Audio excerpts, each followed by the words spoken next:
Hey guys, thanks for tuning in to another Q&A on Forgotten Weapons. I'm Ian McCollum, and as always, our questions here have been provided by you, the awesome patrons who support this channel and make it possible. So let's just dig right in here.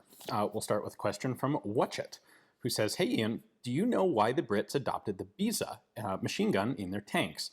It was in a non-standard caliber, 8mm Mauser, and I believe they already had the Browning in production in 303 at the time, which made a fine coaxial and hull tank machine gun, so why the Besa?"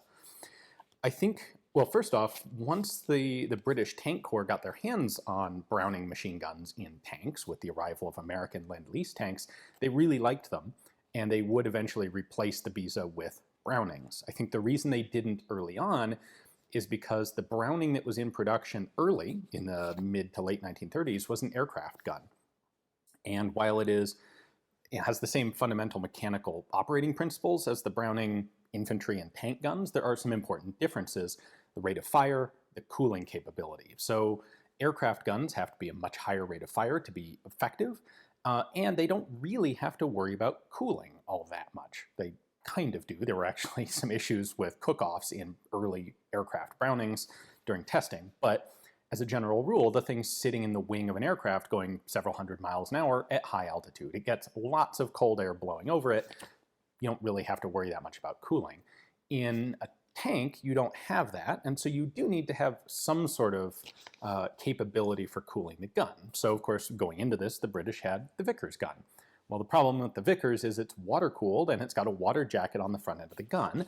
That's the bit that's sticking outside the tank. So the Vickers was not an ideal tank machine gun, although it was used that way, especially in some of the early, like, little light British tankettes.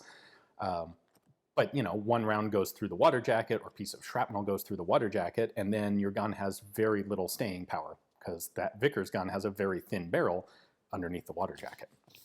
So the British had a good relationship with Bernot at this point. They've just gone through all the work, or finalizing all the work of adopting and producing the Bren gun. Bernot has this belt-fed 8mm gun, really ideally suited for tank use. It's a relatively short receiver. It's got a pistol grip on it. You don't need a buttstock. It's air-cooled, and it works. It's already been proven out, and it was an easy thing for the British to adopt. They didn't really have to worry about logistical issues because parts interchangeability between airplanes and tanks really isn't a thing. Two very distinct services, and you've got a bazillion other parts on both of those vehicles that you're not ever expecting to interchange. So if your tank corps has different ammunition than your Air Force, doesn't really matter.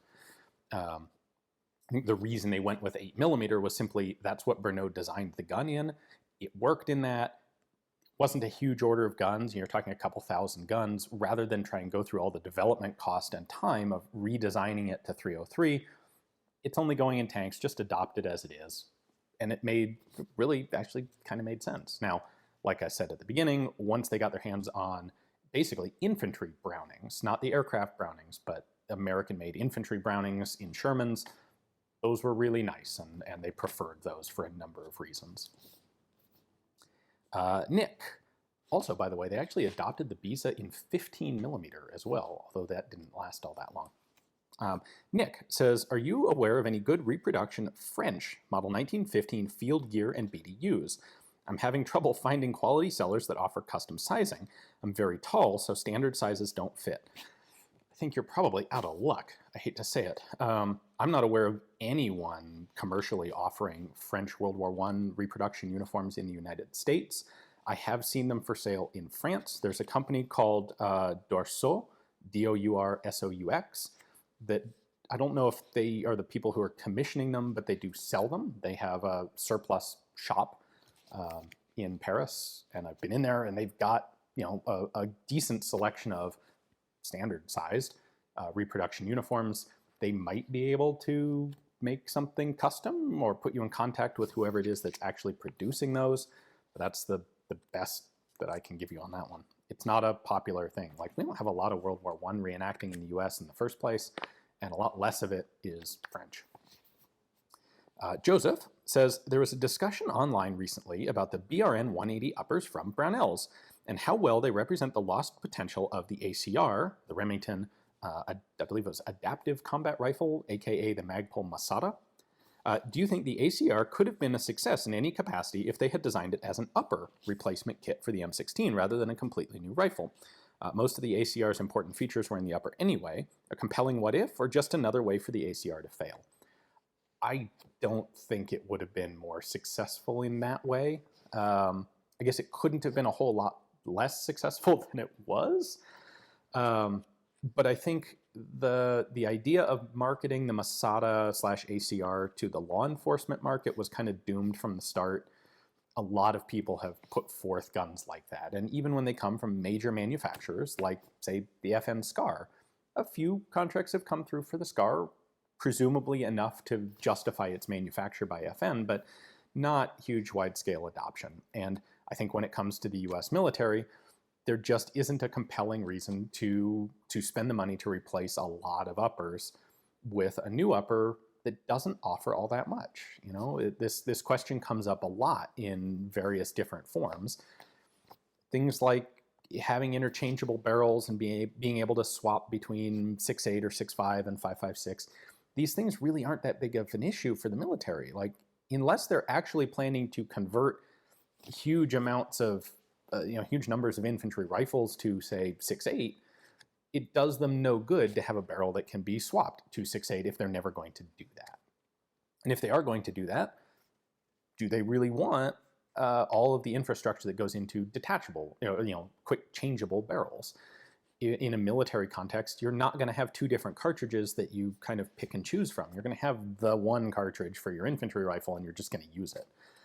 So I think Magpul was lucky to have gotten out of that rifle. I have no insight into what that may have cost the company at the time. Hopefully it didn't hurt them too badly. Obviously they survived it. But I don't think that's a rifle with a lot of sustainable future. I think Brownells is very wise to have designed their BRN 180 uppers in such a way that they are easily adaptable to AR-15s and aim them exclusively at the civilian market, or I presume exclusively at the civilian market for more enthusiasts, hobbyists, maybe competition shooters, and not tried to put in the infrastructure. They didn't try and build a lot of stuff into the 180 upper, as far as I can tell. Keep it efficient, keep it simple to manufacture, and make it appeal to the consumer market on a couple of points, and not base your whole project on trying to get orders for 100,000 of the things from some agency. Broken-hearted liberal says, why are release on empty magazines not more popular? Seems like something you'd want for everyday carry. I disagree. I think the idea of having a pistol that automatically ejects the magazine when empty is one of those things that sounds good in some contexts on paper, but introduces a lot more problems than it would actually solve. Releasing the magazine, so if your concern is being able to very quickly change magazines in a pistol, I don't think you find any delay from releasing the magazine.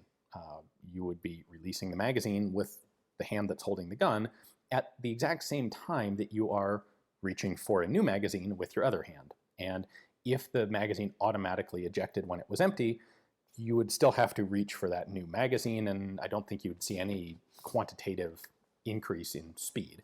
What you do get is a extra mechanical feature that is certainly liable to malfunction or not work. And I think it's liable to malfunction.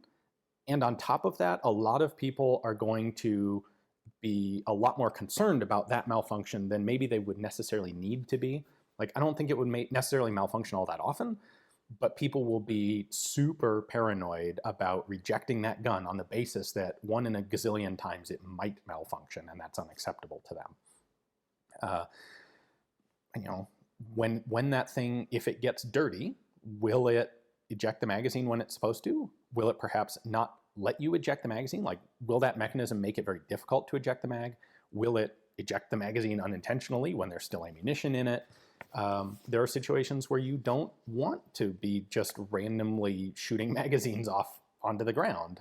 This is part of the reason that a lot of European military pistols early on had heel releases. It was important to conserve those magazines because unlike today's competitive shooter with a belt full of a dozen of them, in a military sense, not everyone's running around with a ton of pistol mags. And if you just lose them, if you discard them, yeah, that's potentially a problem. So the cost of developing it, the mechanical complexity involved in it, the potential for malfunction, and the lack of, to my mind, a real benefit, I think all come together to explain why there are virtually no firearms that automatically eject magazines. There was the Grant Hammond, 1917, that did it. There was a very recent Gamer AR-15 model that did it. It was kind of cool. But even those guys were extremely explicit when they were showing that thing at SHOT Show. Like, this is for competition, gaming. That's all we're intending it for.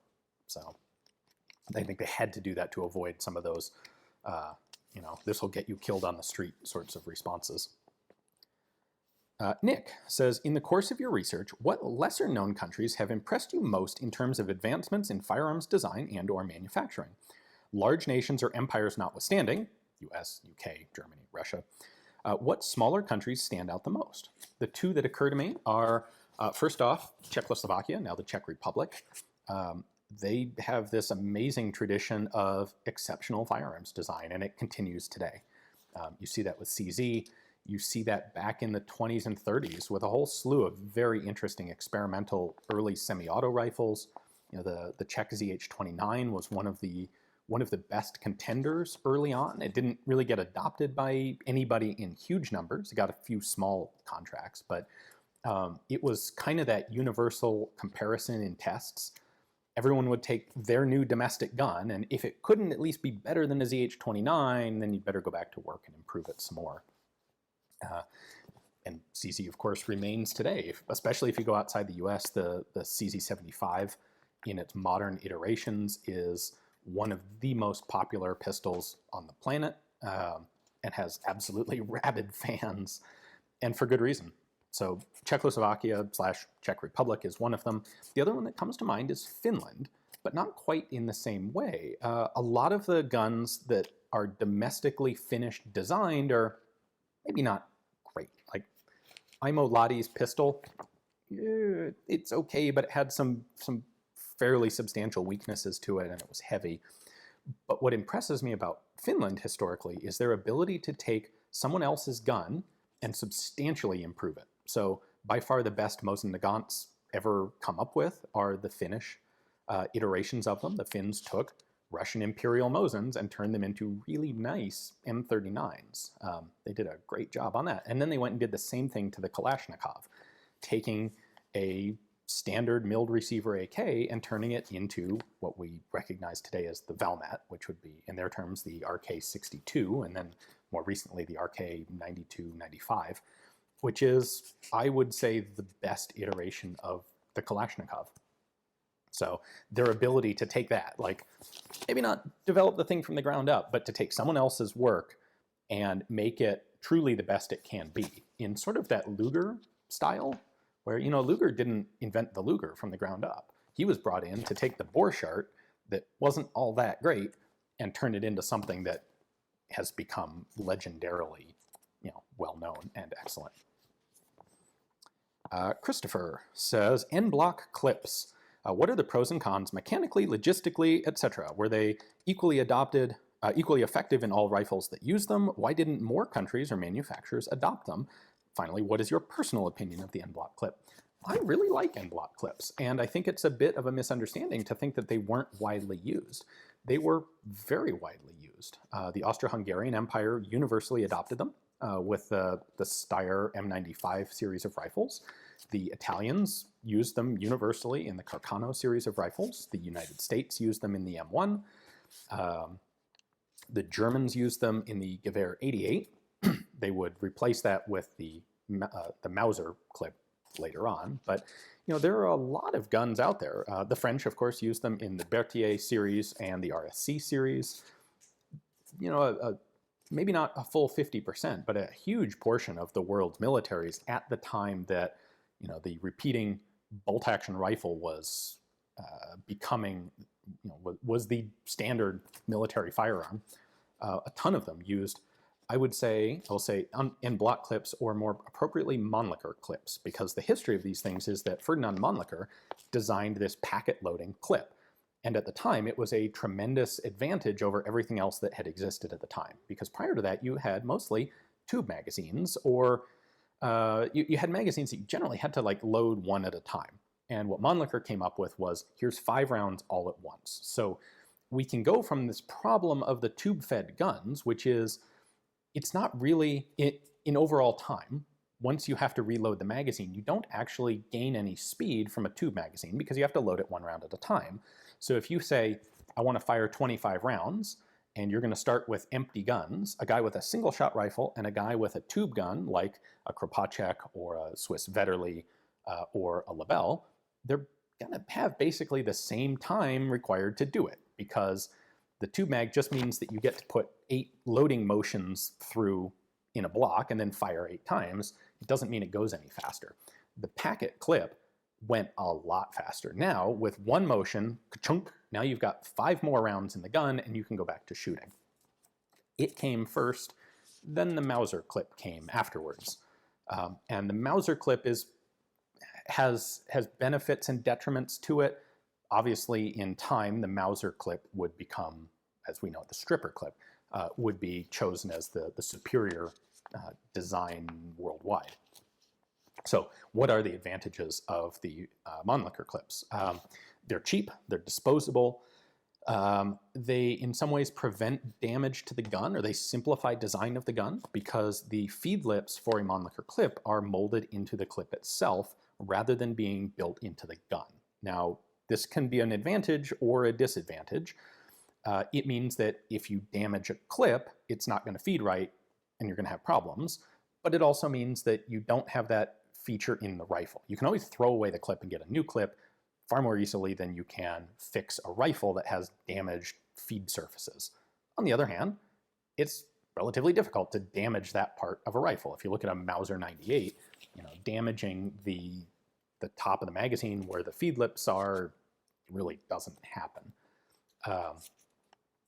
Mannlicher type clips are in many cases quicker, smoother, and easier to reload, especially compared to stripper clips or charger clips for rimmed cartridges.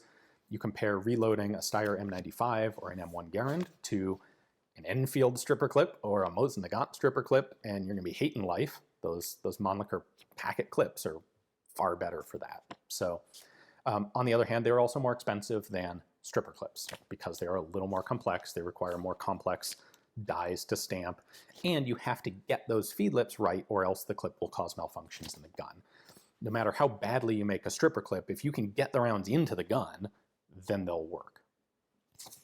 Personally, I prefer Mannlicher clips. If I was going to take a gun out to do, say, a 2-gun match with, and I had the option of either one, I'd rather have En-bloc clips. Rune Milling says, you have often stated that with the current technology improvement to handguns right now, improvements to handguns right now are limited to fine-tuning details in existing designs, but what about cartridges and propellants? With guns like the FN57 and the Bernot 7.5mm, could the future lie in smaller, faster cartridges, perhaps propelled by more powerful powders than we have today? Is this feasible?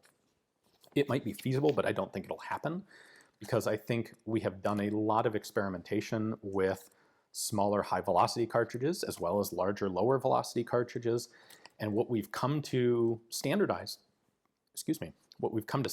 on today in primarily the 9mm Parabellum is an equilibrium in between the two, something that gives a good balance of capacity, velocity, terminal effectiveness, recoil. It balances really well. Everything in firearms design, and really probably everything in mechanical engineering design, is compromises and trade-offs. And when you start getting into small, lower weight, higher velocity handgun projectiles, you're going to start having concerns about terminal effectiveness. You can't pump the velocity up super high without having consequences for recoil. The Bernot 7.5mm thing it's interesting, but and they've made attempts to counteract the recoil, but there is no free lunch. you have a more powerful cartridge, you're going to have more powerful recoil, particularly in a handgun. So honestly, I think the balance we have right now is quite effective, and I suspect it'll stay that way. John says, Ian, pretty basic question here, but I've read and seen some pretty dubious definitions lately. How is group size supposed to be measured? I've always assumed, or read it for so long that it's now an assumption of mine, that group size is the smallest circle that all the shots will fit into. I've seen people shoot 10 shots, pick 3 closest and measure them edge to edge. I've seen people throw out flyers, all kinds of goofy stuff. Well, there is no worldwide society that definitively tells you how you have to measure group size. There are a lot of different ways you can do it. There is potentially validity to throwing out flyers. If it's your rifle and you're shooting a group and you want to know how it is, and you sneeze when you fire one of the rounds and it goes way off the side of the target, you can probably legitimately say, oh, well, that's not representative of the rifle, and I'll leave that one out. That said, the intent of measuring a group size is to find out how accurate a rifle is.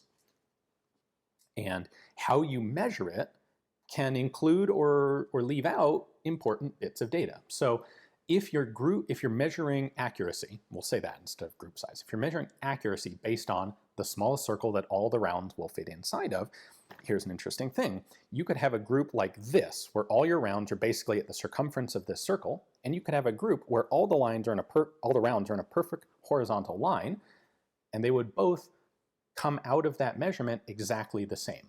So there's an interesting piece of data that you're not getting. If you say, well, it was a 3-inch circle, okay, where were the rounds in that 3-inch circle? Were they all vertical? Were they horizontal? These can tell you important things about what you have to do to make the group smaller, to make it more accurate. Traditionally, probably the most informational way to measure group size is, and I can't remember the exact terminology for this, but it is to measure the rifle's accuracy in terms of the average distance that a round will impact from the point of aim. So, and the reason that this isn't used very often is because it's kind of time consuming to actually calculate. But if you fire 5 rounds, take your aiming point and then measure the distance from the aiming point to the center of each impact hole, and then average those measurements. And what that will give you a way to predict, if I fire this next shot, how close will it land to my point of aim?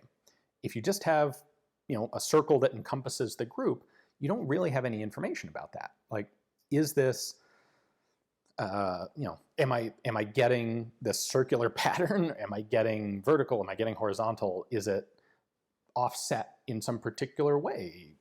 A lot of information can get left out. So depending on what you're trying to find, how you measure group size makes a difference.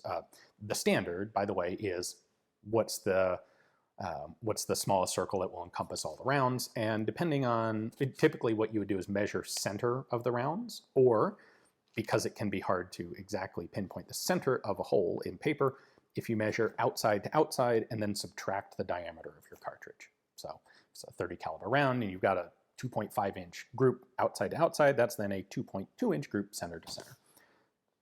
It's easy to measure. It conveys most of what we're looking for in terms of how good am I at shooting. Not the best for testing. If you're in the military and you're out trying to figure out which sniper rifle is more accurate, you're going to want more detailed information about exact group pattern. Next up, Phase says, you often say that extra weight in a heavier gun helps control recoil. I'm adapting my theories on that, by the way.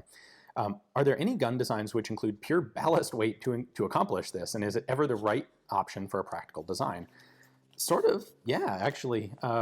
Like long-range precision rifle shooting, specifically NRA high power, where you're shooting out to 600 yards, so 600 meters, there is a weight limit to the guns, and people will typically add ballast to the buttstock of a gun to basically to help counterbalance it.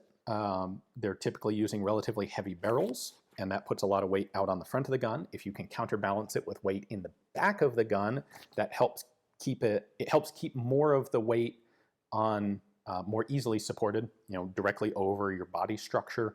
So you're supporting the rifle here. The more you've got in the back to help pull up the muzzle and keep it easily held on target. I'm butchering this explanation, but the short version is yes, competition rifles will often include ballast in the buttstock. As for extra weight alone controlling recoil, it sort of does, but it also is not necessarily the most important factor. How the bits inside the gun move and impact and convey force onto the shooter makes a very substantial difference and is probably the most important factor rather than just pure weight. You'll see this, like the Stoner light assault machine gun is really light. It was something like 9 pounds, 10 pounds, I think, somewhere right in that range, like seriously light. Now you're gonna add a bunch of weight when you throw on 200 rounds of ammo, but that thing recoiled far less than guns in the same caliber that weigh more. There's more to it than just weight, but that's a discussion for a whole separate series of videos. All right, next up, SB Pete says, what weapons can you think of that have the ability to fire from the open bolt in full auto and the closed bolt in semi? Can you list them? I can only think of the FG42 and the LWRC submission to the Marine Corps IAR competition, etc., etc.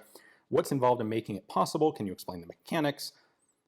So there are only a couple that come to mind. I'm sure I'm going to miss a few here, but as you said, the FG42 is probably the most common example. The Corsac EM1, developed by a Polish designer in the UK after World War II, had the same capability, although it was heavily based on the FG42. Jim Sullivan, just in the last few years, developed his improvements to the M4 carbine, which included that functionality. Those are the only ones that come to my mind. But like I said, I know there are others out there. I just can't think of them. Nothing really in huge production quantity. And I think the reason for that is you typically either want open bolt or you want closed. Wanting both is usually something that's going to come up in a design that's not going to be successful for other reasons. The FG42 is a perfect example. It's supposed to be both an infantry rifle and a light machine gun. So as an infantry rifle, you want closed bolt for better single shot accuracy. And for a machine gun, you want open bolt so that it doesn't overheat and cook off. Most of the time when you try to combine both of those functions in a single firearm, it doesn't work out well. M14, for example. As for the mechanics of how to do it, on the FG42, it's actually pretty simple because the FG42 has, the way the sear works is it's sort of an open bolt gun in general. And they just add a second sear notch farther down the operating rod so that instead of being open bolt with the bolt always, all the way open, instead it's kind of like closed bolt where the bolt has closed and chambered around, but the striker, the firing pin, is being held on the op rod, which is farther back, sort of in an open-ish position. The system is all locked, but it waits until when you pull the trigger, then the op rod jumps forward like an open bolt system, and that fires the cartridge and then cycles it. So I honestly don't recall exactly how Sullivan did his, and I have not ever put my hands on one of the LWRC IAR trials rifles, so I don't know exactly what they did. But it is that little extra bit, and then you've always got this weirdness of, okay, what if the gun's the bolt's locked open, ready to fire, and I change the selector to semi? Does it automatically close or does it not? If I have the bolt closed in semi and I move the selector to full auto, if I pull the trigger, will it fire? Do I have to rack the bolt open first, lock it in the open position? I think in many cases that's more complicated to deal with than the mechanics of making it functional. Patrick says, with the commercial failure of the SIG 556, do you think there's any hope of a legit, not knockoff, SIG 550 series rifle in the US? Is it just engineering and craftsmanship that makes those rifles what they are? Or is there something special about the design? I think it's engineering. It's the craftsmanship and the cost that was put into it.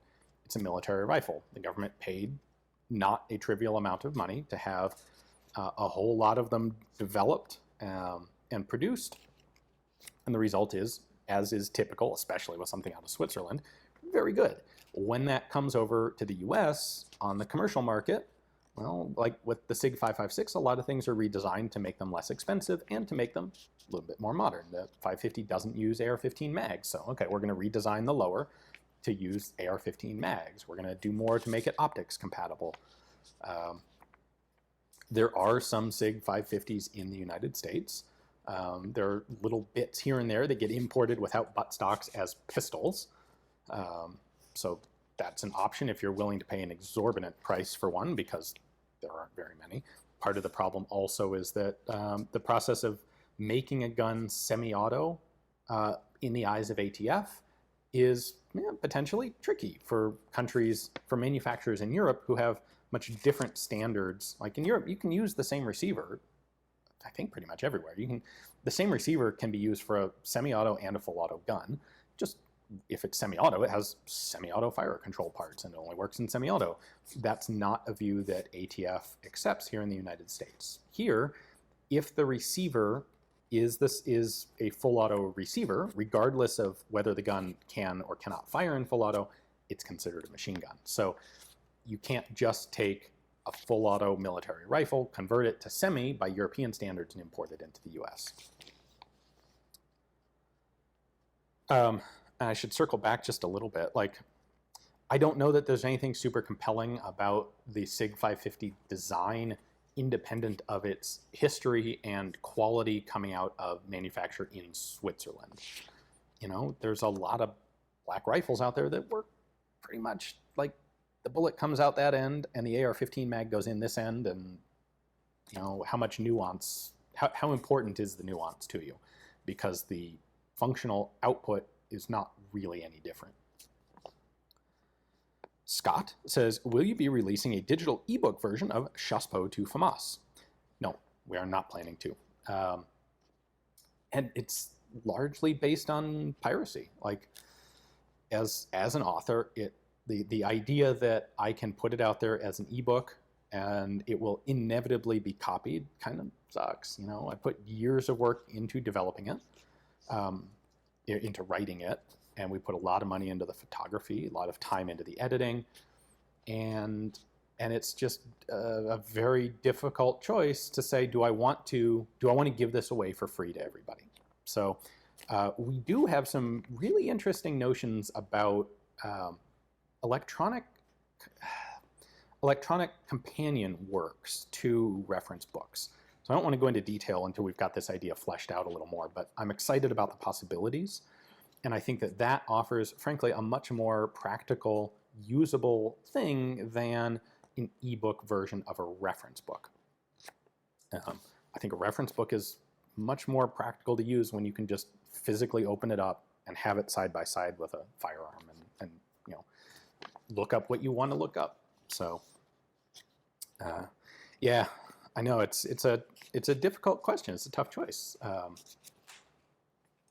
My thought on the matter kind of is I produce a lot of content for free.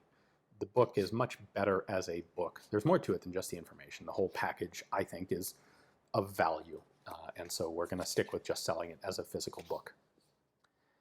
E. Raja says, would the Dreyse needle rifle have been any good during the US Civil War? And why weren't there any of them in the war at all? Or was it some German secret even though 20 years old? Yep, that's exactly it. It was still a German secret even though it was 20 years old. Would have been excellent in the war. It would have had the same effect in the US Civil War that it did when the Prussians used it against armies with muzzle loaders. It was a state secret. They weren't available. Even if they had been available, I doubt that, well, the Union wouldn't have been willing to adopt some newfangled crazy thing that they'd never tried before, and the Confederacy wouldn't have had the money for it. So even if the Germans had been willing to share it, I don't think it would have ever made an appearance in the US Civil War. Next up, Christopher says, during all the auction price reviews, what have been the they paid how much guns that stick in your memory? There are a couple. One of the interesting ones to me was years ago at Julia. They sold a transferable Vietnam bringback AK for $132,000, which is like 2.5 times what it typically would have been expected to go for. And it's funny, I've been told that the consignor, when he saw that number, like literally fell out of his chair. And often with things like this, there are one-off explanations. And in this case, apparently it was two different consigners, or two different bidders, who both had the money to spend and really wanted that gun because it was a good condition gun. It was well provenanced. It came directly from, as I recall, came directly from the veteran who had brought it back. The story behind its capture was well known. So two guys decided that's the one I want, and they both had the money to put behind that, and the thing went way up. More recently, like someone apparently spent $1.6 million on a very nice cased Dragoon, Colt Dragoon at Rock Island.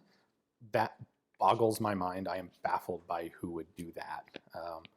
There's like, if you put, even if you said to me, I am a Colt revolver collector, here's $1.6 million, what can we get with this? I would have come up with a lot more interesting stuff and better stuff overall than a single cased Dragoon. I'm sure there's an interesting story behind that one, but that I don't have any personal insight into. Seth says, back in the early days of Forgotten Weapons, you had a pretty distinctive black thumb that you said was from an accident with a British EM2 rifle. What exactly happened that messed up your thumb for like 30 videos? So two parts. First off, we were filming a lot of guns in one trip, and that's part of why that thumb injury showed up in so many videos for so long, because I filmed a bunch of them right after it happened.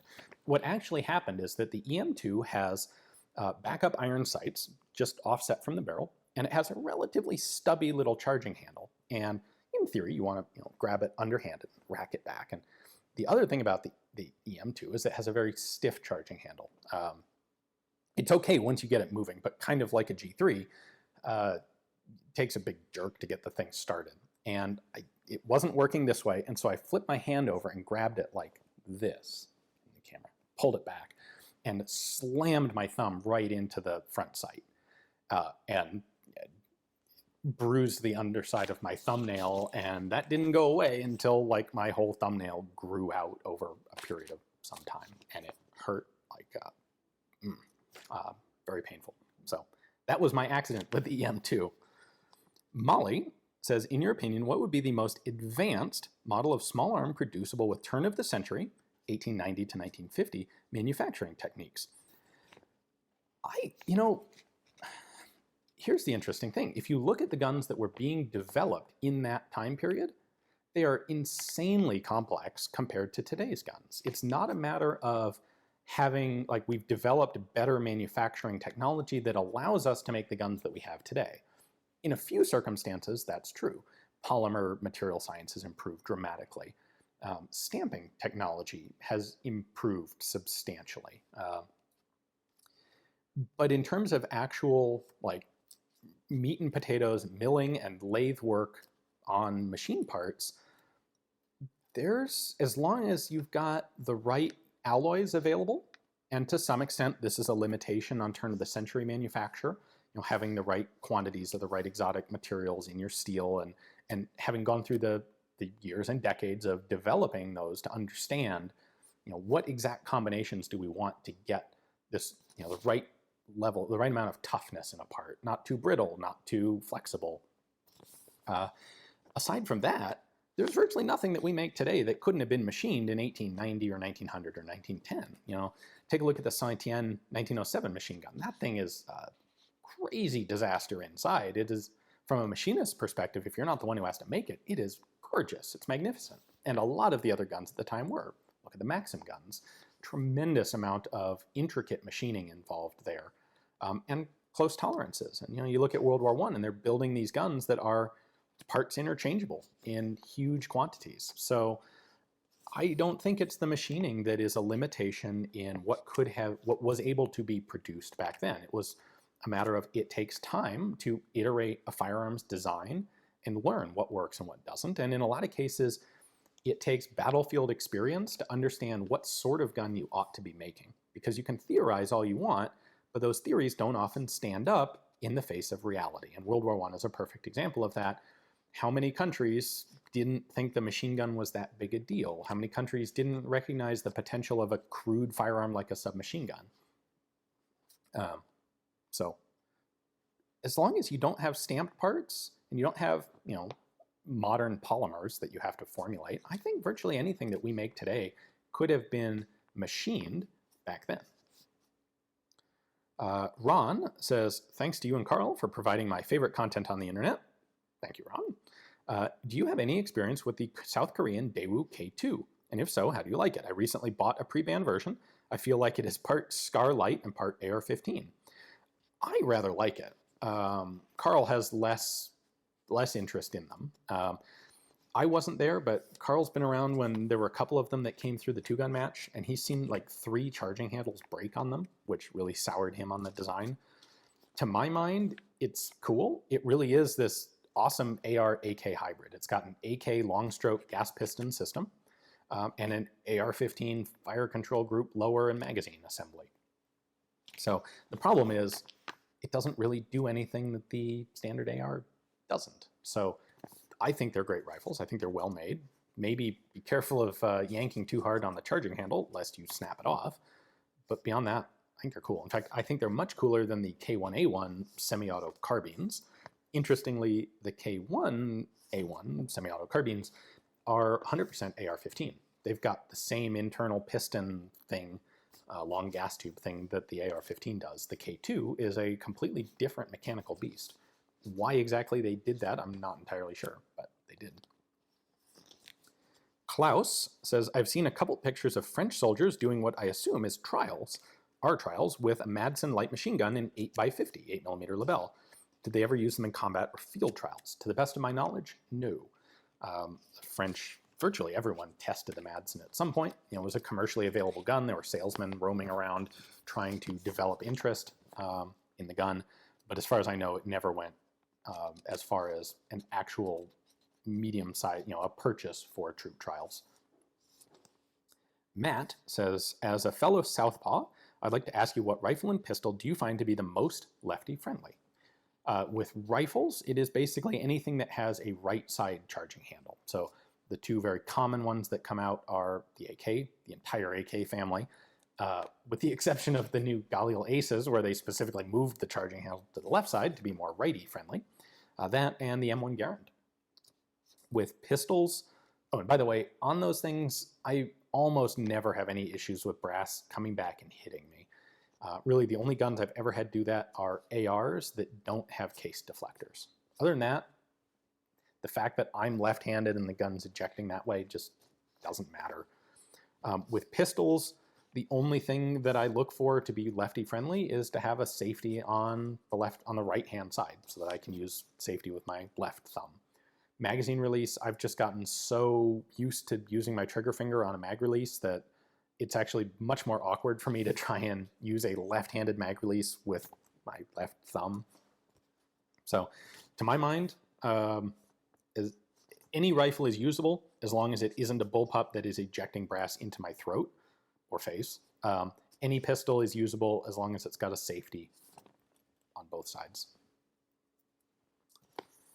James says, best literature sources on 4.85mm. How does it compare to 5.56?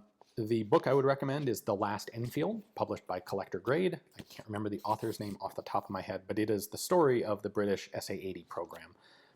And that includes the 4.85mm. That's the only thing that the 4.85 was ever used for. It was submitted for NATO trials where it lost to the Belgian 5.56 SS-109. By the way, the US did not win those NATO trials. It's not US 5.56 that won, and the US had to rebarrel a lot of guns with different rifling as a result of those NATO trials. My understanding is it's effectively the same. It's right in there with a lot of the other intermediate cartridges, alternative cartridges we have today. I think the standard loading was actually on paper like exactly the same as M193. It was a 55 grain bullet at something like 3,150 or 3,200 feet per second. But of course, it was a skinnier bullet and longer, so a little bit of different ballistics involved. I believe part of the issue with it was smaller in diameter and thus more difficult to fit with different payloads. So like an armor-piercing version, a tracer version. Not 100% on that, but the best source of info I can recommend, The Last Enfield. I'll include a link to that in the video description. Chairman says, you spend a lot of time at Rock Island Auction Company. What do you usually have for lunch when working? Do you have a favorite local place to have a bite? Interesting question. For a long time, I would kind of cycle to a different restaurant in the area every day. Rock Island is in the middle of the Quad Cities, and there's a lot of stuff in the area. So if you're willing to take an hour, hour and a quarter lunch, there are a lot of places you can go. There is a Hy-Vee grocery store just down the road from Rock Island that has an in-house restaurant that I rather like. Although my last couple of trips, I've gotten more into the habit of going to the Hy-Vee for lunch the first day, picking up a bunch of groceries, and just packing sandwiches after. I find that it reduces, I would rather eat a quick lunch and be able to get back to filming and get all of the work that I need to do done within the workday when Rock Island's open and I can be there, rather than take a longer lunch and then have to rush more, not necessarily rush, but then have less time to finish off my videos when I get back from lunch. It's also easier to eat healthy when you pack it yourself. So my go-to sandwich is, my preference is ham, some sort of salami product, and pepper jack cheese. Mayonnaise, lettuce on whole grain bread. Got just a couple left here. Isaac says, it's 1936 and you're going to Spain to fight against Franco. What weapons do you take with you, assuming ammunition isn't an issue? That's an interesting question. The vast majority of the infantry small arms in the Spanish Civil War were bolt actions. They were Spanish Mausers. I don't want a bolt action rifle if I'm there. The level of benefit you get from a self-loading firearm is so fundamental that anything to me is better than a bolt action. However, 1936, not much out there in options for self-loading rifles. So the major military ones are not available yet. You know, the Soviets are just on the cusp of introducing theirs. The US is just on the cusp of finally adopting the Garand. I suppose a Pedersen self-loader in 276 would be a pretty cool option if I was confident in it running reliably, and then of course you have the issue of getting the ammo and the clips and all that. But they never made very many Pedersens, and I don't know how well I want to trust it. Probably okay. That would be a very cool gun to have, and a reasonably effective one. Like, it's not quite as small as what we would consider an intermediate cartridge today, but it's certainly less powerful than .6 and 8mm. That would be cool. For a more conventional, actually available firearm at the time, I would look at maybe the Winchester 1907 self-loader, but I'd want to have access to magazines for it. Not an ideal gun, but that's a true intermediate cartridge in the 351 WSL. Maybe not a bad option. Or a submachine gun. And if it came to a submachine gun, which I could very easily see being the best choice, I would probably, honestly, like some of the German 1930s production guns would probably be my go-to. The MP35 in particular handles better than a lot of the others. It's not that heavy. The bolt system is stupid. That, you know, trying to duplicate the handling of a Mauser is dumb. But Irma EMP would not be a terrible choice either. Or a, you know, actually now that I'm thinking about it, like a Steyr Solothurn MP34 that'd probably be the best. So yeah, if it's a submachine gun, Steyr Solothurn MP34. If it had to be a commercially available semi-auto rifle, Winchester 1907, I think, and like exotic fantasy land, a Pedersen PB. Jesse says, what firearm operating or locking systems do you find to be the most mechanically interesting? The complicated ones. I've seen a lot of most of the systems, and the ones that are really funky and weird and hard to figure out are, at this point, definitely my favorites. And I'm a sucker for anything that is either primer activated or forward operating. So that SIG AK-53, some of the variety of weird primer activated systems. AAI's spew prototypes were primer activated, and that's super neat and cool. That's what I find the most interesting. And then our very last one, Dave says, what forgotten weapon would you most like to see come back into production? And this is a tricky question because to my mind, most of these things, what makes them interesting is not that they're guns that I want to get and go put 5,000 rounds through and shoot every day. Their interest to me comes from their place in history as they were used as, as they show the development of firearms technology, or their place in history as they were used in various conflicts or periods of time. And the most interesting forgotten weapons are often ones that aren't very mechanically good anyway, and having a brand new production one kind of defeats the point. Like, I'm interested in this because it was historical, not because I want to shoot it a lot. So what do I get from a new production one? Not that much. The exceptions are the guns that were, well, and here's the other thing. If a gun was really effective and very successful, generally speaking, you don't get reproductions of them because there's still lots of them around. Since they were successful, they tend to be manufactured in large quantity. So, like, do I want a reproduction FN49? No, because I can guarantee you it would cost more than buying an original one right now on the open market. So there are not very many guns that are both really desirable and effective and good firearms that aren't that also are justifiable from a new production standpoint. And there are two that come to my mind as being exceptions. So one of them is the FAMAS Valorisé, the modernized version of the FAMAS that's kind of been upgraded to handle optics. And I don't want it in production. I just want one of them myself. So that would be really cool. Do I think that that's fundamentally a better gun than the AR-15? It's a really tough question that I am just going to avoid answering.